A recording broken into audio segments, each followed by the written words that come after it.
It's Movie Time is produced by John DeSando. Listen to shows and read reviews online at wcbe.org.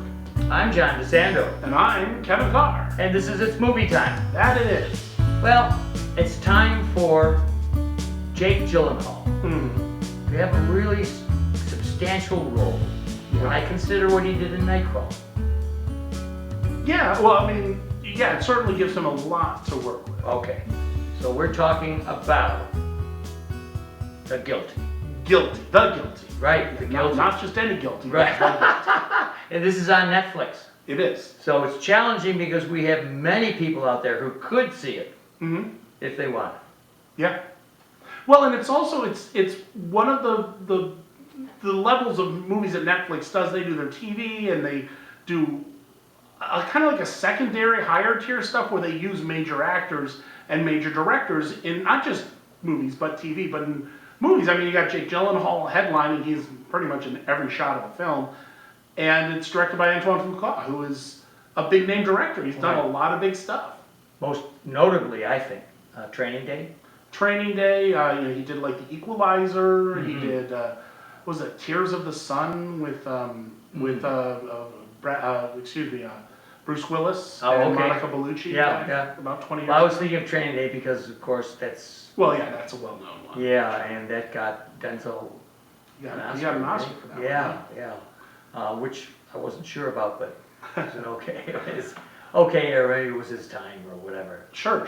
Well, and Fuqua's work, he's known for doing the gritty realism, cop and war movies. So this is a little bit of a diversion, I'd say. Well, it's still a cop.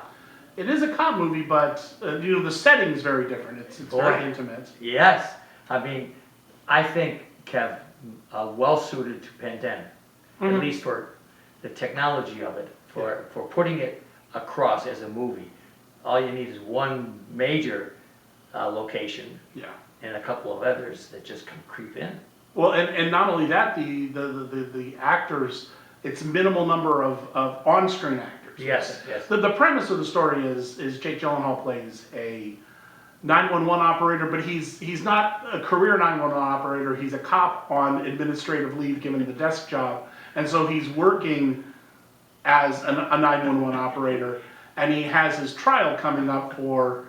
Well, you don't find out what it is, but you can make some guesses. It's something, impactful, we'll say. Yes, right. And it's his last day on the job, and he gets a 911 call from a woman he thinks is. Is it his last day? That's right. He has a trial next day. The next day. Is this a cliche or what? Yeah, I mean it's loaded with that, but yeah. So it's him. It's basically Jake Gyllenhaal on the phone the entire time. Yeah. And Kevin, I wondered who was responsible for putting him in that job. Because he's slightly a nutcase. He is not well trained. It's also a movie about the worst 911 operator that ever showed up. It is. I began thinking that after a while, as his character was revealed. I said, wait a minute now, they put this guy in what seems to be a very important job. Couldn't he just file paperwork down and could he put stuff in the evidence locker or something? I know. Well, you and I accept an awful lot in order to enjoy the film. Well, it's also based on, what is it, a German movie? I've not seen. Yes, 2018. Yeah, same title. So it's one of those things that, and I saw this with the movie Coda this summer, which was based on, I think, a French movie. Yeah. There are certain things that, to make the movie work, it might have worked a little bit differently in Germany. It might, sort of administrative leave might work differently, and so I can allow that for the setup just so you can get to the story. Yeah, as I recall, it's Denmark, but. Oh, is it Denmark? Yeah, but still. Sure. Yeah. Mads Mikkelsen came from there. Yeah. All right, so they can do some good work. they made Madness.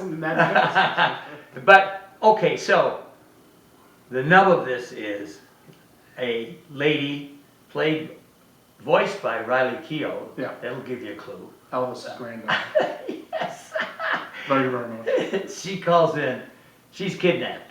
Yeah, she is against her will driving on the freeway with. You don't know who it is. Yeah, and you don't. The thing is, I'm reticent to give away too much. I know. There's a lot of reveals, but the whole thing is that he's trying to be a cop on the 911 call. Yes. and he A, doesn't have the authority, and B, doesn't really have the tools. So it's showing him conflicted. So he's trying to do what he would do as a cop, but running into roadblocks because there's only so much you can do as a 911. Good point. And he's calling in to get more help, or to get help out there. Yeah, calling dispatch. Yeah, and so he's showing his cop connections. Yeah. And he is showing, well, at the beginning, he's showing one of the traits I thought that got him into trouble is the way he's treating some of the callers. Well, yeah, and that's where I say he does not have the empathy you need for job. And I'm enjoying it because he's putting them down. Oh yeah, well, yeah. What was the one guy? The one guy calls because I think he had drugs. He's like, well, you shouldn't take drugs. And I'm like, that's probably not how you handle somebody on a 911 call. And one of them really had been robbed by a hooker or something like that. So, and he's back saying, yeah, of course you are. And so I'm finding it humorous.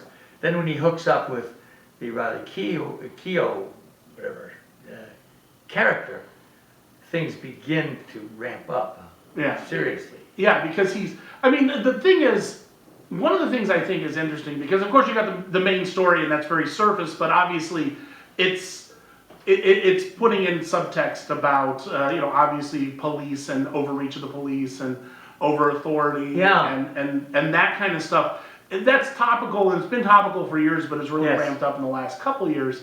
So it does show, I think it shows the humanity behind it in the sense that he's trying to help, and in that position, he's not worried about the law necessarily to do what he thinks is right, because he doesn't have to deal with it after the arrest, and that's why a lot of these laws are in place, because you've got the people, the attorneys, and the state's going to need to prosecute things, and if you don't do it right as a cop, you can leave holes for that. And it shows that there's that over will to help, but not pay attention to certain rules that exist for a reason. Yes, and you're making me think that this is about us as well as observers, and as people who go to movies to watch stuff like this.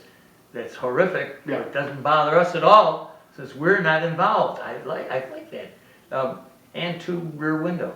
Yeah. There's a certain movies themselves have a voyeuristic element to them anyway. Yeah. Well, and that's what I said to my son. My kids are watching a series on Netflix called Squid Game, and apparently it's very emotionally wrought. And I'm like, I have no interest in seeing something that's going to tear me up inside. I got enough drama in my regular life for that. But there's a reason people watch stuff that's very emotional and harrowing, because you can do it in a safe space and you can either grieve or react in that way, but something horrible is not really happening to you. So you're right, as it reflects on his character. Here he is, he's not physically endangered, and yet he's causing all kinds of trouble by extending, as you were saying, extending his role here into the role of a cop on the scene almost. Yeah, and because you're in the booth with him, you're at the desk with him the whole time, he does things, and there are multiple points in this movie where he does something, and he does something outside of the purview of his job, and you're like, well, that's not going to end well. And some of them you see where it ends up going, and some of them you just don't know, and you're like, well, at some point, who knows what shows up, what comes out of this call, and what would cause an investigation, and what would get in the way of prosecuting somebody, what would get in the way of getting somebody proper help and treatment. And it's because he's not, at times bending rules, and at times just outright just breaking them. And it does profoundly affect what's going to happen to him the next day in court. It profoundly affect him, but also the people he's talking to. And there's even small ones, like you said, the ones where he's abusing the 911 callers. There's one guy who calls because there's a fight at a nightclub or something like that, and he's yelling at him. He's like, I need the address, and they get in an argument. And I'm like, honestly, all these calls are recorded, and you have no idea what would come. You never see what happens after that, but you're like, you can't imagine. You can only imagine what had happened, what could have happened, and where there'd be a certain level of liability if you call a helpline and you get treated like that. Yeah.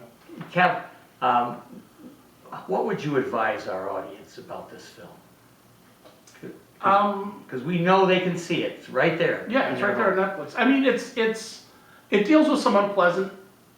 I mean, it's a 911 operator, so you're going to swerve into some unpleasantness.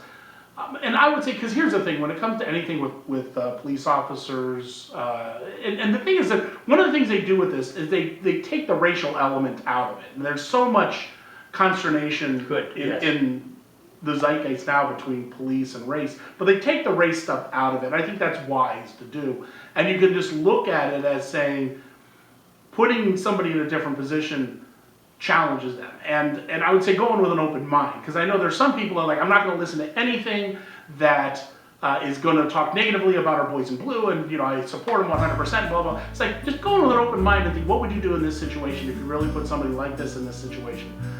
And I don't think they're coming at it as saying, it doesn't come down to a head like you expect it to.